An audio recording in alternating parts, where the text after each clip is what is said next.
আল্লাহ তাআলা সূরা আলে ইমরানের মধ্যে ঘোষণা করছেন, কুনতুম খায়রা উম্মাতিন উখরিজাত লিন-নাস। পবিত্র কোরআনের মধ্যে আল্লাহ ইরশাদ করেন যে তোমরাই হলে খায়র উম্মত, তোমাদেরকে বের করা হয়েছে মানব জাতির কল্যাণের জন্য। তোমরা শ্রেষ্ঠ উম্মত, শ্রেষ্ঠ জাতি, তোমাদেরকে মানব জাতির কল্যাণের জন্য বের করা হয়েছে। দুইটা কাজ, যেই দুই কাজের জন্য তোমরা এত সম্মানিত। তা'মুরুনা বিল মা'রুফি ওয়া তানহাউনা আনিল মুনকার। এক নম্বর কাজ হলো তোমরা সৎ কাজে আদেশ করবে, দুই নম্বর কাজ হলো তোমরা অসৎ কাজে বাধা প্রদান করবে। আল্লাহ রাব্বুল আলামিন এই উম্মতকে পৃথিবীর মধ্যে শ্রেষ্ঠ জাতি হিসেবে প্রেরণ করেছেন, সমস্ত উম্মতের মধ্যে শ্রেষ্ঠ করেছেন উম্মতে মুহাম্মদীকে। তার বিশেষ একটা কারণ হলো আল্লাহ রাব্বুল আলামিন এই উম্মতকে নবীদের কাজ দিয়েছেন। নবীদেরকে আল্লাহ তাআলা যেই সমস্ত কাজ দিয়ে পৃথিবীতে প্রেরণ করেছিলেন, তো এই কারণে নবীরা এত সম্মানিত এবং শ্রেষ্ঠ। আর সেই নবীদের কাজগুলো আল্লাহ তাআলা এই উম্মতকে দিয়েছেন, যেহেতু কিয়ামত পর্যন্ত আর কোনো নবী আসবে, কিন্তু আল্লাহ তাআলার দ্বীন তো কিয়ামত পর্যন্ত বাকি থাকবে। দ্বীন, ঈমান, ইসলাম কিয়ামত পর্যন্ত বাকি থাকবে। আল্লাহ তাআলা এই দ্বীন, ঈমান, ইসলামকে টিকিয়ে রাখার জন্য যুগে যুগে অসংখ্য নবী রাসূল প্রেরণ করেছেন। আমাদের নবী হযরত মুহাম্মদ সাল্লাল্লাহু আলাইহি সাল্লামের ব্যাপারে আল্লাহ তাআলা ঘোষণা করলেন, মা কানা মুহাম্মাদুন আবা আহাদিন মিন রিজালিকুম ওয়ালাকিন রাসূলুল্লাহি ওয়া খাতামান নাবিয়্যিন। পবিত্র কোরআনুল কারীমের মধ্যে সূরা আহজাবের মধ্যে রব্বুল কারীম ইরশাদ করেন, মা কানা মুহাম্মাদুন আবা আহাদিন মিন রিজালিকুম। মুহাম্মদ তোমাদের কোন পুরুষের পিতা নয়, ওয়ালাকিন রাসূলুল্লাহি ওয়া খাতামান নাবিয়্যিন। মুহাম্মাদের পরিচয় হলো তিনি আল্লাহ তাআলার প্রেরিত রাসূল এবং তিনি হলেন সর্বশেষ নবী। আল্লাহ তাআলা এই আয়াতের মধ্যে হযরত মুহাম্মদ সাল্লাল্লাহু আলাইহি ওয়াসাল্লামকে সর্বশেষ নবী হিসেবে ঘোষণা করলেন। আল্লাহ নবী সাল্লাল্লাহু আলাইহি ওয়াসাল্লাম হাদিসের মধ্যে বলেন, আনা খাতামুন নাবিয়্যিন লা নাবিয়্যা বা'দি। আমি হলাম সর্বশেষ নবী, আমার পরে আর কোনো নবী পৃথিবীতে আসবে না। আল্লাহ নবী সাল্লাল্লাহু আলাইহি ওয়াসাল্লাম পৃথিবী থেকে চলে গেলেন, এই দ্বীন, ঈমান, ইসলামকে উম্মতের কাছে আমানত হিসেবে রেখে গিয়েছেন। আল্লাহ তাআলা কোরআনে পাকে নাজিল করে দ্বীন, ঈমান, ইসলামের পরিপূর্ণতা দান করলেন এবং আল্লাহ পাক রব্বুল আলামিন এই কোরআন নাজিল করে নিজে এই দ্বীনের এবং কোরআনের হেফাজতের দায়িত্ব এবং জিম্মাদারি গ্রহণ করেছেন। আল্লাহ তাআলা সূরা হিজরের মধ্যে ইরশাদ করে বলেন, ইন্না নাহনু নাযালনা যিকরা ওয়া ইন্না লাহু লাহাফিজুন। নিঃসন্দেহে আমি আল্লাহ এই কোরআনকে অবতীর্ণ করেছি, এই দ্বীনকে অবতীর্ণ করেছি, আমি এই কোরআনের হেফাজত করব। সুবহানাল্লাহ। এখন আল্লাহ তাআলা কোরআনের হেফাজতের, এই দ্বীনের হেফাজতের দায়িত্ব গ্রহণ করেছেন, কিন্তু আল্লাহ তাআলা কিভাবে করবেন? বলে এই দ্বীন এবং কোরআন আল্লাহ তাআলা এই শেষ নবীর উম্মত এবং উম্মতের উলামায়ে কেরামের মাধ্যমে আল্লাহ তাআলা দ্বীন, ঈমান, ইসলামের কোরআনের হেফাজত করবেন। তো এই দ্বীন, ঈমান, ইসলাম কিয়ামত পর্যন্ত আল্লাহ তাআলা টিকিয়ে রাখবেন। বলেন এই দ্বীন, ঈমান, ইসলামের প্রচার প্রসারের যে জিম্মাদারি আল্লাহ তাআলা নবীদেরকে দিয়ে পৃথিবীতে যুগে যুগে প্রেরণ করেছেন, বলে সেই জিম্মাদারি এই উম্মতে মুহাম্মদীকে আল্লাহ তাআলা দিয়েছেন। এই জন্য এই উম্মতে মুহাম্মদী হলো সর্বশ্রেষ্ঠ উম্মত। আল্লাহ তাআলা সূরা আলে ইমরানের মধ্যে ঘোষণা করছেন, কুনতুম খায়রা উম্মাতিন উখরিজাত লিন-নাস تأمرون بالمعروف وتنهون عن المنكر وتؤمنون بالله যে তোমরাই হলে খায়রুল উম্মত, তোমাদেরকে বের করা হয়েছে মানব জাতির কল্যাণের জন্য। তোমরা শ্রেষ্ঠ উম্মত, শ্রেষ্ঠ জাতি, তোমাদেরকে মানব জাতির কল্যাণের জন্য বের করা হয়েছে। দুইটা কাজ, যেই দুই কাজের জন্য তোমরা এত সম্মানিত। তা'মুরুনা বিল মা'রুফি ওয়া তানহাউনা আনিল মুনকার, এক নম্বর কাজ হলো তোমরা সৎ কাজে আদেশ করবে, দুই নম্বর কাজ হলো তোমরা অসৎ কাজে বাধা প্রদান করবে। এই সৎ কাজে আদেশ করা, অসৎ কাজে বাধা প্রদান করা এবং দাওয়াত দেওয়া, আল্লাহর দিকে মানুষকে আহ্বান করা, এই কাজগুলো নবীদের ছিল। এই কাজগুলো আল্লাহ তাআলা পৃথিবীতে মানুষের কাছে পৌঁছানোর জন্য যুগে যুগে আম্বিয়া আলাইহিস সালামকে প্রেরণ করেছেন।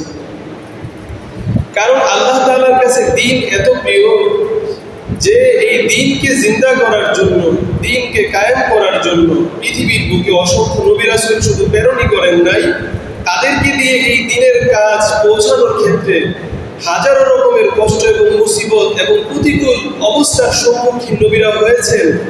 তারা রক্ত জড়িয়েছেন, কষ্ট ক্লেশ করেছেন, তারপর আল্লাহ তাআলা চেয়েছেন যে আল্লাহর জমিনে আল্লাহর দ্বীন জিন্দা হয়ে যায়। যার কারণে আল্লাহ পাক রব্বুল আলামিন এই দ্বীন এই নবীদেরকে দিয়ে সারা পৃথিবীতে ছড়াইছেন এবং এই দ্বীনের জিম্মাদারি যাদেরই প্রচার করার দায়িত্ব আল্লাহ দিয়েছেন তাদেরকে নবুয়ত দিয়েছেন। আমরা এটা আরো বুঝতে পারি হযরত মূসা আলাইহিস সালামের আলোচনা থেকে। হযরত মূসা আলাইহিস সালাম, ওনার মুখের মধ্যে জড়তা ছিল। আল্লাহ তাআলা যখন ওনাকে নবুয়ত দিলেন, বললেন যে ফেরাউনের কাছে এবং সেই কাফের সম্প্রদায়ের কাছে গিয়ে আমার দ্বীন পৌঁছাও, আমি এক আল্লাহর ইবাদতের একত্ববাদের দাওয়াত দাও। তখন হযরত মূসা আলাইহিস সালাম আল্লাহর কাছে আবেদন করলেন, আল্লাহ, আমার ভাই হারুন সে খুব স্পষ্ট ভাষী, বিশুদ্ধ ভাষা এবং সুস্পষ্টভাবে কথা বলতে পারে, সাবলীলভাবে। আমার মুখে যেহেতু জড়তা, আপনি আমার ভাই হারুনকে আমার সহচর বানিয়ে দিন, আমার কথাগুলো সে স্পষ্টভাবে মানুষের কাছে পৌঁছাবে, আমি যেগুলো দাওয়াত দিব এই কথাগুলো সে স্পষ্টভাবে বলবে। আল্লাহ তাআলার কাছে দোয়া করলেন। হযরত হারুন আলাইহিস সালামের ব্যাপারে আল্লাহ তাআলার কাছে দোয়া করলেন যে আল্লাহ, আপনি হারুনকে আমার সহচর বানিয়ে দিন। আল্লাহ তাআলা মূসা আলাইহিস সালামের এই দোয়া কবুল করলেন। তো হারুন আলাইহিস সালামকে মূসা আলাইহিস সালামের স্বাভাবিক সহচর বানাইলেই পারতেন, যে মূসা আলাইহিস সালামের কথাগুলো বুঝিয়ে দিবেন। কিন্তু আল্লাহ তাআলার দ্বীন এত দামি যে এটা পৌঁছানোর জন্য আল্লাহ তাআলা হযরত হারুন আলাইহিস সালামকে নবুয়ত দান করলেন। সুবহানাল্লাহ। তো এই দ্বীনের দাওয়াত পৌঁছানো এটা নবীদের কাজ। এত বড় জিম্মাদারি যখন আমাদের নবী হযরত মুহাম্মদ সাল্লাল্লাহু আলাইহি সাল্লাম মৃত্যুবরণ করলেন, তো নবুয়তের দরজা বন্ধ হয়ে গেল। কিয়ামত পর্যন্ত দ্বীন পৌঁছানোর জন্য কোনো নবী আসবে না। তবে আল্লাহ তাআলা এই উম্মতকে এই দ্বীন পৌঁছানোর জিম্মাদারি দান করেছেন। এই জন্য এই উম্মতকে আল্লাহ তাআলা বলেছেন খায়রুল উম্মাহ, কুনতুম খায়রা উম্মাতিন। আল্লাহ তাআলা বলতেছেন তোমরা হলে শ্রেষ্ঠ জাতি, তোমরা হলে শ্রেষ্ঠ উম্মত, তোমাদেরকে বের করা হয়েছে মানব জাতির কল্যাণের জন্য। তা'মুরুনা বিল মা'রুফ ওয়া তানহাউনা আনিল মুনকার ওয়া তু'মিনুনা বিল্লাহ, তোমরা আল্লাহর উপর ঈমান আনবে এবং মানুষকে সৎ কাজে আদেশ, অসৎ কাজে বাধা প্রদান করবে। এই দায়িত্ব নবীজির ছিল, নবীর পরে সমস্ত উম্মতের এই দায়িত্ব। আল্লাহ নবী সাল্লাল্লাহু আলাইহি সাল্লামকে আল্লাহ তাআলা এই দায়িত্ব উম্মতকে বুঝিয়ে দেওয়ার জন্য সূরা ইউসুফের মধ্যে আয়াত নাযিল করেছেন। আল্লাহ তাআলা বলেন, আল্লাহ নবী সাল্লাল্লাহু আলাইহি ওয়াসাল্লামকে আল্লাহ পাক রব্বুল আলামিন নির্দেশ করে বলছেন, হে নবী, আপনি মানুষকে জানিয়ে দিন, আপনার উম্মতকে জানিয়ে দিন, আমি এই পথে, আল্লাহর পথে মানুষকে ডাকি, বুঝে শুনে। এই ডাকার কাজ আল্লাহর দিকে আমার এবং আমাকে অনুসরণ করে কিয়ামত পর্যন্ত আনেওয়ালা সমস্ত উম্মতের উপর এই দায়িত্ব আল্লাহ দিয়েছেন। সুবহানাল্লাহ। নবীজি বলতেছেন এই দায়িত্ব আমার আনা, ওয়া মান ইত্তাবা'নি, এবং যে ব্যক্তি যারা আমাকে অনুসরণ করে কিয়ামত পর্যন্ত আগত সমস্ত উম্মতের মুহাম্মাদীর জন্য আল্লাহ পাক রব্বুল আলামিন এই গুরু দায়িত্ব দিয়েছেন। আল্লাহ নবী সাল্লাল্লাহু আলাইহি সাল্লাম হাদিসের মধ্যে বলেন, লাগাদওয়াতুন ফি সাবিলিল্লাহি আও রাওহাতুন খায়রুম মিনাদ দুনিয়া ওয়া মা ফিহা। তোমাদের মধ্যে কোন ব্যক্তি এক সকাল এক বিকাল আল্লাহর রাস্তায় ঘোরাফেরা করে, আল্লাহ পাক রব্বুল আলামিন তাকে এই পরিমাণ নেকি দান করেন। নবীজি বলেন, দুনিয়া এবং দুনিয়ার মধ্যে যা কিছু আছে এই সব কিছু থেকে উত্তম বদলা আল্লাহ তাআলা তাকে দান করবে। সুবহানাল্লাহ।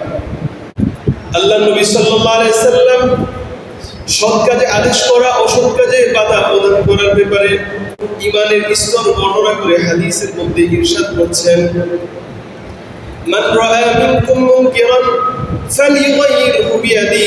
আল্লাহ নবী সাল্লাল্লাহু আলাইহি সাল্লাম বলেন, তোমাদের মধ্যে কোনো ব্যক্তি যদি মন্দ কাজ হতে দেখে তার চোখের সামনে, মান রাআ, যে ব্যক্তি দেখলো মুনকিরান, কোনো মন্দ কাজ, অসৎ কাজ, ফালিয়ুগাইয়িরহু বিয়াদি, নবী বলেন সেই ব্যক্তি যেন হাত দ্বারা সেই কাজকে প্রতিহত করে।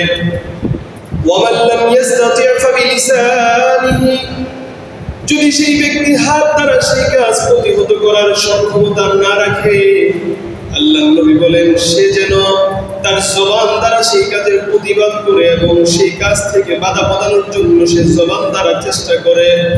ওয়ামান লাম ইস্তাতি' ফাবিকলবি, আল্লাহ নবী বলেন যদি সে জবান দ্বারা প্রতিবাদ করার সক্ষমতাও না রাখে, তাহলে সে যেন অন্তর দ্বারা এটাকে ঘৃণা করে এবং এই কাজ থেকে কিভাবে মানুষকে বাঁচানো যায় এর জন্য ফিকির করে। আল্লাহ নবী বলেন, ওয়াযালিকা আযআফুল ঈমান, এই দ্বিতীয় স্তর হলো ঈমানের সর্বনিম্ন এবং দুর্বল স্তর। আল্লাহ নবী সাল্লাল্লাহু আলাইহি সাল্লাম এই হাদিসের মধ্যে মানুষের ঈমানের তিনটা স্তরের কথা বর্ণনা করেন। মানুষকে সৎ কাজ অসৎ কাজে বাধা প্রদান করার ব্যাপারে, মান রাআ মিনকুম মুনকিরান, কেউ অসৎ কাজ হতে দেখলো, যদি তার এই ক্ষমতা থাকে সে হাত দ্বারা এটাকে প্রতিহত করবে প্রশাসনিকভাবে এবং তার ক্ষমতা দিয়ে, তো সে এভাবে এই কাজকে প্রতিহত করবে। যদি তার এই ক্ষমতা না থাকে তাহলে কমপক্ষে জবান দ্বারা সে প্রতিবাদ করবে যে এই কাজ থেকে বিরত রাখার জন্য। তৃতীয়ত, যদি জবান দ্বারা তার এই কাজ থেকে প্রতিবাদ করার ক্ষমতাও না থাকে তাহলে সে যেন অন্তর দ্বারা এটা ঘৃণা করে। যদি এই ঘৃণাবোধটা অন্তরের মধ্যে না থাকে তাহলে তার ঈমান, নবীজি বলতেছেন ঘৃণা করে যেন, এটা হলো ঈমানের সর্বনিম্ন এবং দুর্বল স্তর। এখন যদি ঘৃণাবোধটাও না থাকে কেউ অন্যায় করলে, তাহলে আমার আপনার ঈমানের কি হালত আমি আপনি নিজেই সেটার পরীক্ষা যাচাই বাছাই করতে পারি। আল্লাহ নবী সাল্লাল্লাহু আলাইহি সাল্লাম হাদিসের মধ্যে বলেন, কোন ব্যক্তি খুব দূরে আছে অন্যায় কাজ থেকে, তারপরেও সে ব্যক্তি অন্যায়ের খুব নিকটবর্তী হতে পারে। আবার কোন ব্যক্তি অন্যায়ের কাজ থেকে অনেক কাছে আছে, তারপরেও সে অনেক দূরবর্তী হিসেবে পরিগণিত হয়। আল্লাহ নবী হাদিসের মধ্যে বলেন, কোন ব্যক্তি এক জায়গার মধ্যে আছে যেখানে তার গুনাহের কার্যকলাপ হয়, কিন্তু সে অন্তরের মধ্যে এই গুনাহের ব্যাপারে প্রচন্ড রকম ব্যথা অনুভব করে। উম্মতের এই করুণ অবস্থা থেকে তার পাশে আছে, কিন্তু সেই গুনাহ থেকে তাদেরকে বাঁচাইতে পারে না। তার জন্য তার অন্তরের মধ্যে ব্যথা সৃষ্টি হয় এবং সেই গুনাহকে ঘৃণা করে, কিন্তু পরিস্থিতির শিকার হয়ে সে এই স্থান ত্যাগ করতে পারছে না। আল্লাহ নবী বলেন, এই ব্যক্তি এই গুনাহের নিকটবর্তী জায়গায় থেকেও যেন সে এখান থেকে হাজার হাজার মাইল দূরে অবস্থান করে।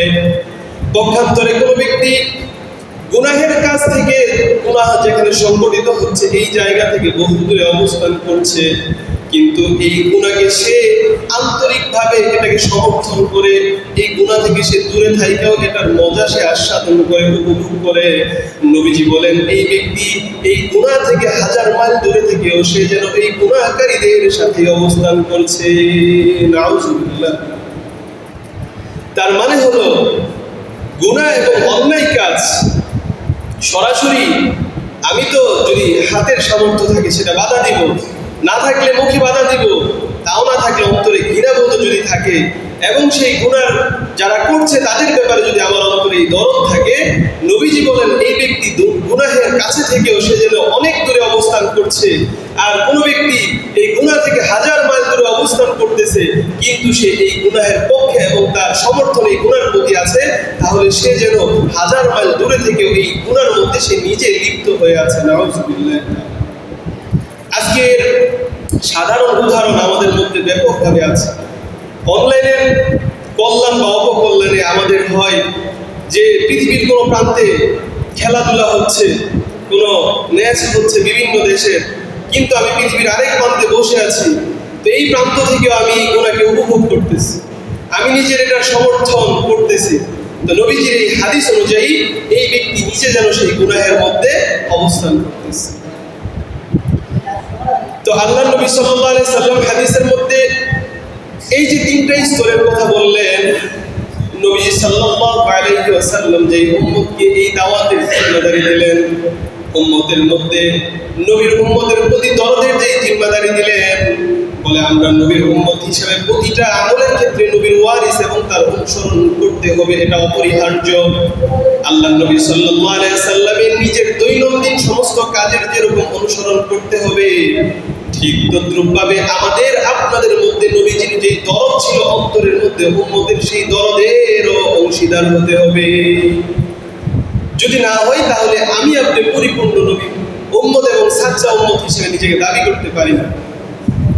আল্লাহ নবী সাল্লাল্লাহু আলাইহি সাল্লাম উম্মতের প্রতি কি পরিমাণ দরদ ছিল, সূরা কাহফের মধ্যে আল্লাহ পাক রব্বুল আলামিন নবীজির দরদের কথা দরদ দেখা, উম্মতের প্রতি নবীজির বেচাইনি দেখা আল্লাহ পাক ইরশাদ করছেন, ফালাআল্লাকা বাকিউন নাফসাকা আলা আসারিহিম ইল্লাম ইউমিনু বিহাদাল হাদীস আসাফা। হে নবী, আপনি কি নিজেকে ধ্বংস করে দিবেন, আপনি কি নিজেকে ধ্বংস করে দিবেন এই আফসোস করতে করতে, আলা আসারিহিম ইল্লাম ইউমিনু বিহাদাল হাদীস আসাফা। উম্মত ঈমান আনতেছে না, উম্মত জাহান্নামের দিকে দৌড়াচ্ছে, আপনি এই আফসোস করতে করতে কি নিজেকে ধ্বংস করে দিবেন? আল্লাহ নবী সাল্লাল্লাহু আলাইহি সাল্লামের দরদের ব্যাপারে সূরা তাওবার মধ্যে আল্লাহ পাক নবীজির গুণ বর্ণনা করতে গিয়ে বলেন, লাকাদ জাআকুম রাসূলুম মিন আনফুসিকুম আজিজুন আলাইহি মা আনিতুম হারিসুন আলাইকুম বিল মুমিনিনা রাউফুর রহিম। মালিক বলেন, লাকাদ জাআকুম রাসূলুম মিন আনফুসিকুম, তোমাদের মধ্য থেকে তোমাদের কাছে একজন রাসূল প্রেরিত হয়েছে, আজিজুন আলাইহি মা আনিতুম, সেই রাসূল কিরকম জানো? আল্লাহ বলেন আজিজুন আলাইহি মা আনিতুম, যখন তোমরা কোনো কষ্টে নিপতিত হও তিনি প্রচন্ড রকম ব্যথা অনুভব করেন তোমাদের ব্যাপারে। এবং আল্লাহ পাক রব্বুল আলামিনের নিজের দুইটা গুণ আল্লাহ পাক নবীজিকে এখানে বর্ণনা করতে দিয়ে বলতেছেন, আজিজুন আলাইহি মা আনিতুম হারিসুন আলাইকুম বিল মুমিনিন, তিনি তোমাদের প্রতি বড় লালায়িত এবং অনেক বেশি আগ্রহান্বিত যাতে করে তোমরা মুমিন হয়ে যাও। নিঃসন্দেহে তোমাদের এই রাসূল তোমাদের জন্য বড় মেহেরবান এবং দয়ালু। আল্লাহ পাক রব্বুল আলামিন নবীজি উম্মতের প্রতি কি পরিমাণ দরদ এবং মায়া এটা বুঝাইতে গিয়ে আল্লাহ বলতেছেন, হারিসুন আলাইকুম বিল মুমিনিন।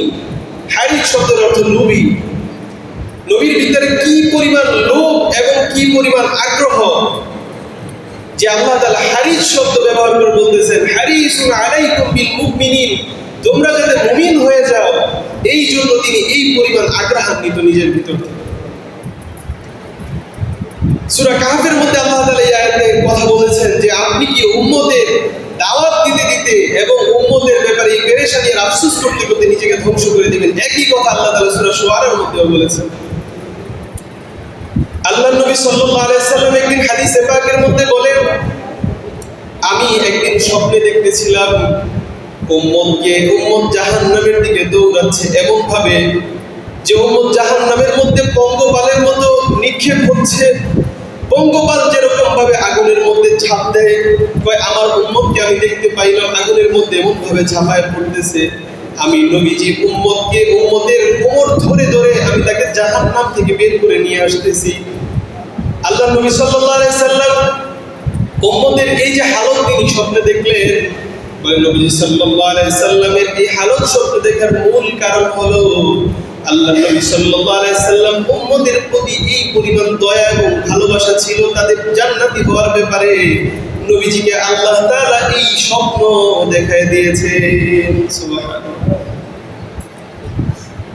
আল্লাহ নবী সাল্লাল্লাহু আলাইহি সাল্লামের ডাকে আহ্বানে যারা ঈমান এনেছে, কিয়ামত পর্যন্ত নবীজির এই দাওয়াতের উপরে, মিশনের উপর যারা থাকবে, আল্লাহ নবী সাল্লাল্লাহু আলাইহি সাল্লামের সাথে নবীজির এই কাজগুলো, মিশনগুলো যারা নিজেদের জীবনে বাস্তবায়ন করবে, তাদের ফজিলতের এক হাদিস।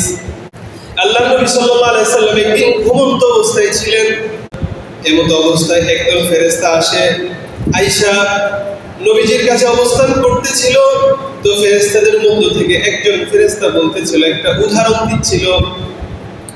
সেই উদাহরণটা ছিল এরকম, বলতেছে তোমাদের মধ্যে যদি কোনো ব্যক্তি এরকম ভাবে একটা মজলিসের মধ্যে থাকে, ঘরের মধ্যে থাকে, সেখান থেকে সেই ঘরের মালিক কোনো ব্যক্তিকে নির্বাচন করে দিয়েছে, বলেছে যে তুমি ঘর থেকে বের হও এবং রাস্তার মধ্যে গিয়ে মানুষকে ডাকতে থাকো এই ব্যাপারে, যে যারা কিনা এই ঘরের মধ্যে প্রবেশ করবে তারা ঘরের মধ্যে গিয়ে সুস্বাদু খাবার আপ্যায়ন করতে পারবে, আহার গ্রহণ করতে পারবে, বিভিন্ন রকম উন্নত মানের খাবার সে ভোজন করতে পারবে।